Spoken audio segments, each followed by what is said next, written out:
What's up, guys? So it's time to talk about my favorite, probably my favorite thing when it comes to Mass Effect, the characters. As I said before, all of this information that I'm getting is from the GameInformer magazine / website. So if you want to know more and you want to see some awesome screenshots, go check it out. Links will be in the description. And another thing I'm going to be talking about in this video, because it is about the characters and how they interact with you, is the communication system or the dialogue system, how that's changed, because there were some major changes when it comes to that as well. So as I said before in my first video, your crew and you are much younger than in the previous trilogy. So Mac Walters has said that since we are a younger team, the game is a little bit lighter. None of the old characters from the old trilogy are returning. They're doing this because they really want the game to feel fresh, and I agree with this. I wouldn't mind a mention here for nostalgia's sake. Some people don't want to hear anything about the old trilogy, and that I understand that as well. You know, a little mention would make me go, aww. But I don't want to hear it so much, you know, I don't want to hear it constantly. Mac Walters said that this game isn't going to alienate new players. Either they start a completely new adventure where they're like, if you didn't play the old trilogy, don't worry, we don't even mention it here. Who's Shepard?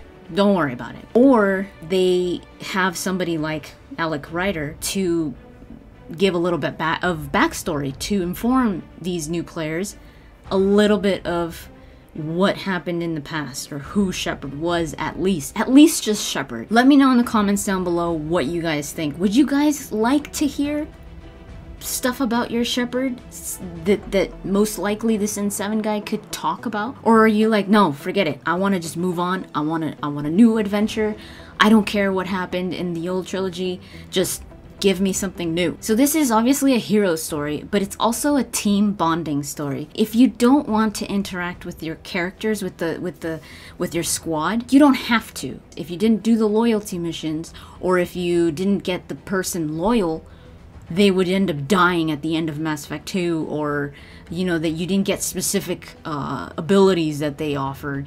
You know, that happened to me with Zaid. I said that during one of my streams. I couldn't get him loyal because I didn't have enough Paragon or Renegade points, because I was a Paragade. So I was like in the middle of both and I didn't have enough, so those Paragon and Renegade options were grayed out. And I was like, Zaid wasn't loyal and he got pissed off at me and he didn't like me, and I was like, I love Zaid though, and it really made me mad. He doesn't die at the end of Mass Effect 2, but he does die in Mass Effect 3 because of this. It just feels like a punishment. They just disappeared in Mass Effect 3. You did have really nice interactions with your characters, you know, like going to the top of the Citadel to shoot bottles with Garrus. So loyalty missions are returning in Mass Effect Andromeda, but they're not going to have this huge impact on your ending. If you even want to do the loyalty mission after the main quest, like after the crit path, you could do the loyalty missions after that. So that's how much it doesn't affect your ending. But the thing that it does affect is obviously the way that they know you. You're not going to unlock all of the dialogue options with them, I'm assuming, because that's how you unlock dialogue with them, is by constantly talking to them. You learn new things about that character. Personal things, very in-depth things about that character. Another thing that has me really excited is that they're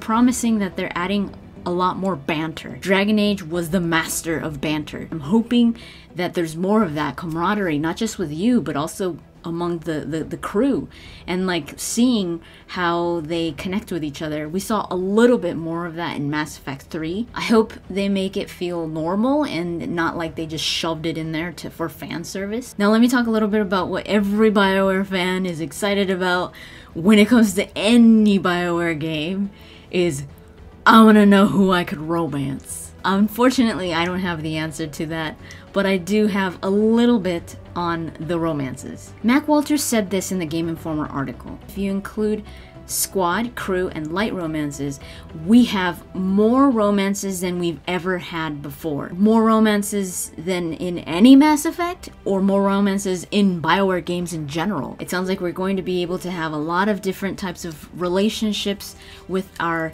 squad and crew. You can't get married. Romances are no longer about making the right dialogue choices at a specific time to like trigger the romance scene. He says some people just want to get it on. Other people want long-term relationships, and other people don't want to romance anybody. And those non-romanceable relationships could be really nice, like shooting bottles with Garrus on top of the Citadel. You didn't have to romance him. So the new characters, at least 2 of our new squad mates, PB and Liam. First, let me talk about PB. A lot of people were like, PB? What kind of a name is that?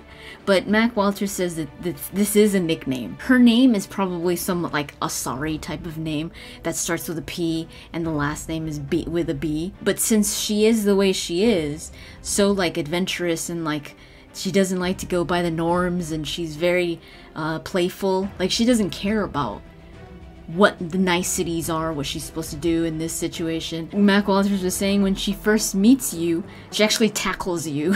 I feel like that's probably the scene in the trailer where she smiles, like she looks at you, because it looks like she tackled you and she's looking down at you. The way that she is, it seems like she would go by a nickname and not like, you know, I don't want to be called that, you know, when people have this big serious and like luxurious name. So she comes on the Nexus, and when they arrived at Andromeda, she pretty much just goes out and starts adventuring on her own. So she's a very lone wolf type of personality. She's bubbly, smart, blunt, and you find her later in your adventures. She's interested in all the new alien tech and everything that Andromeda has to offer. She wants to study it all. Liam arrives on the Hyperion with you, and he's a member of the Pathfinder team. So he's probably going to be that character that you've known for a while, like your best friend. But they were saying that he's loyal, that he supports what you are fighting for. He's hopeful for humanity's future, so he's excited about what the Andromeda initiative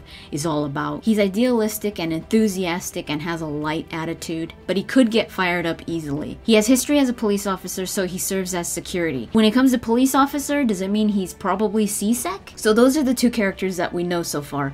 I'm liking the way that they look. Are they romance options? I don't know. Part of me says yes. So lastly, let me talk about the communication, the dialogue system. The elephant in the room is that there is no longer Paragon or Renegade options. I mean, Paragon and Renegade was really just classic. It was classic for Mass Effect. So not seeing that return in Mass Effect Andromeda is a bit weird, but I like the idea that they're going with. They're kind of just removing these titles. Like sometimes I wanted to do some Renegade options and not feel like I was doing it for a bad reason or because I was a jerk. I was just like, well, my Shepard wouldn't do the Paragon option, or you know, my Shepard would do this. My Shepard is a soldier, he's strong, but he's not a jerk, you know? I mean, he was sometimes. But that's why I ended up being a Paragade. And as much as I loved playing a Paragade, you know, kind of like in the middle, there's also Renegons, more Renegade than Paragon, but I was more Paragon than Renegade. So in the middle, the thing that sucked about that was that we were always screwed because we didn't have enough Paragon points or enough Renegade points to access certain dialogue options and stuff, like I said in the beginning, stuff that was crucial, that got Zaid killed because of it. So the point system is gone. No more gouge that tells you if you could do something or not because of the way that you've been playing. And they were like, and you know what? The Paragon and Renegade system was very much tied to Shepard. It was a Shepard thing, and I kind of agree with that too. I was like, okay, yeah, I could agree with that. That was Shepard. This is Ryder. Something different. There are still interrupts, but now instead of it being this red thing in the bottom or a blue thing on the other side, there's still triggers and they're still timed, but they're more like prompts. Like it'll say shoot. So it's very clear, because in Mass Effect, the old trilogy, it was just like a renegade or Paragon symbol, and it was like, I'm gonna take the Renegade here. I'm just gonna go with it, and Shepard ended up killing somebody, and you're like, you know, like throwing a guy out the window, and you're all, oh, Instead of feeling like you're creating a morality, a sense of morality for your character, you're creating more of a personality, which is kind of what I was doing for my shepherd anyway. Because I was like, you know what, my shepherd wouldn't do that, and I would just take whatever option, and I didn't care about the gouge. But the system was tied to what you got to do in the game, and that's what I didn't like. Aww. You can agree with someone without being Paragon, and you could disagree with someone without being Renegade. Dialogue options are now linked to certain tones. There are heart, head, professional, and casual. It reminds me a little bit of Dragon Age Inquisition, Dragon Age 2, and in the 101 questions asked to Mac Walters, they asked him something like if we were going to be able to hang up on the council, and he says, there will be people that you will want to hang up on. And I don't know why, I kind of have a feeling between you and you guys and me. I think it's Jean Carson. She kind of seems like she's a bit stuck up.